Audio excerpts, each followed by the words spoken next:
What's up, everybody? Welcome to Mistick's MMOs. I'm your host, Mistick Raven.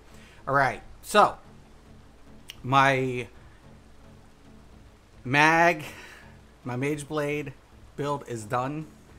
I didn't get any video footage because of the current scenario going on with fake tanks and fake healers.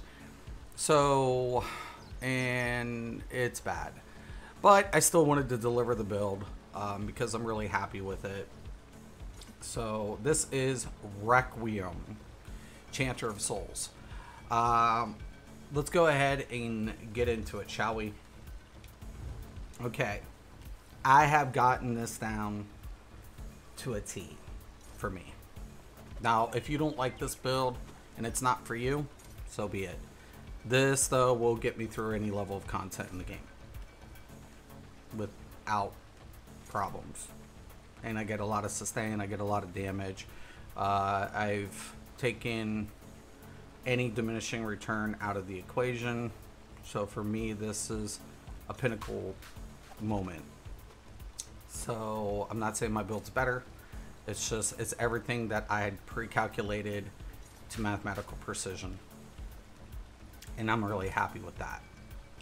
So max magicka on this bar is 40,000. Recovery before pot's 1583.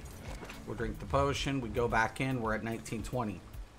Max health slightly under on this bar, 1957. We're a little lower on the back bar, 19038. But I'm comfortable with it.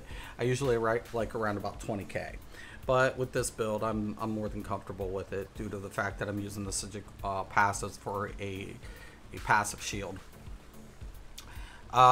Spell pen is 8-9. We're a little over. Spell crit on this bar is 59-55 on the back bar.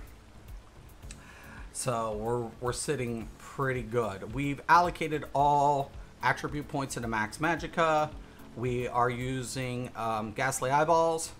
We are using the Thief Mundus. Okay, now let's get into the sets here. I'm going to be using War Maidens. This is precise. Both of my staffs are precise. People are going to ask, can you utilize like the Maelstrom staff? You could, but when you proc everything up, you're going to suffer a penalty for bar swapping. And that to me isn't worth it. But if you want to feel free to utilize such, go ahead. And if you want to go with the infused, go ahead. I would discourage any of that, but if you want to, feel free to. This actually should be another enchantment. Right now I have Mag Return on it, but that's not the right enchantment. That actually should be a fire enchantment. Okay, same thing. But yeah, so I'm both precise. We're going to be using Molakina. This is 6-1, 6 light, 1 heavy. It optimizes pretty much all content with the exception if you're in a trial and you have 100% uptime on Warhorn, then you could justify a 7 light. And if you wanted to do that, you could go that way. But for any other majority of content, it doesn't optimize. This is more optimal. Why? Because of the heavy armor passives into recovery and max health. So, and then of course the Undaunted passive for scaling.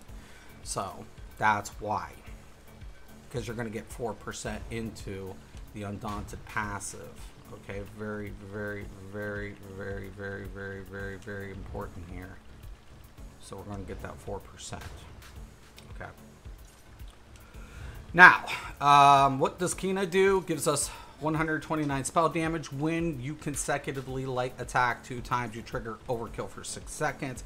That increases your spell damage by 560, but it costs all of your abilities an additional 8%. But to offset that, we use False God. Now, False God, it gives us our critical modifiers, gives us our Minor Slayer, but this is the kicker. It reduces the cost of our magical abilities by 8%, thus offsetting Kina proc cost. So yes, very nice. Plus we get that nice restore on magicka every time we kill something, and that can happen every second. So yeah, so it's like a VO set for mags. This is Divine, Armolakina, Divine, Max Magica. All of our sets are Max Magica. False God, Divine, Max Magica, False God Gloves, 1 Infuse. So I never go 7 Divine due to diminishing returns. So I offset that for the scale factor into the Infuse, and that gives us over the 40k marker on our resources. So when Warhorn blows, we're sitting at a 44. With that being said, we also have Warhorn Maiden, and we want 1 Arcane with spell damage because it gives us our Max Magica. We hit 44, we get a 4% increase, thus we're hitting 44,000. I'll show that in a second. But we do want 1 infused spell damage. Why 10 to 1? Like I said, this is mathematical precision at its finest, and I'm really happy. And then we went with 1 bloodthirsty spell damage. Let's get into the abilities. Primary bar. We're using War Maiden, so we want mainly all magic abilities. Degen, must have. Elemental Weapon, Flex Spot. I like this. I'm trying to get used to it. But if you want to use Soul Harvest, feel free to. Just note that you won't have a shield on this bar, because with the Psijic passives, I get a shield on both bars. But it deals magic damage. Delibitate, Merciless Resolve. When I'm fully procced with everything and everything's time perfect, I hit an 86, over an 86k Merciless Resolve. I really like that. Runner Light, both bars. Soul Harvest, must have. Sap Essence, I only put this on when I'm dealing with trash, because unless for healing, I had to have it on the other day. But you definitely want to take advantage of the Mystical Orb here. Okay, so Sap Essence I use as a flex spot. Mystical Orb, magic damage, obviously. Twisted Path, must have your highest dot damage per second. Unstable Wall, actually that's a flex spot if you wanted to be in a trial and you wanted to bring down trash faster. You could actually use Lotus Fan. It will deal a little less damage on than the wall, but it will proc all the other damaging modifiers due to minor vulnerability AoE effect. Okay, Race Against Time, because we're not using Medusa. I really like this because, like I said, I love this build. Inner Light, and of course Soul Tither for our trash AoE. But our primary single target is going to be Soul Harvest. So let me go ahead and just demonstrate where we're at statistically here. And then when we come in, we're at 65 critical, 65 proc spell, and 6,000 with Kina, and 44 max magica on Warhorn.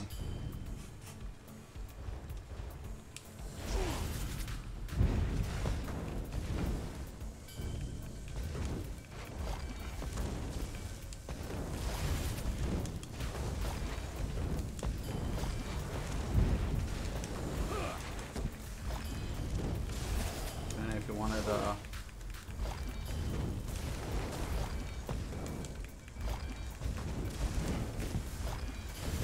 okay. And it's pretty easy. You can keep Kina up pretty consecutively.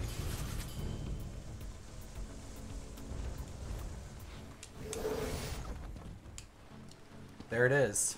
Requiem. Love it or hate it, it's all mine.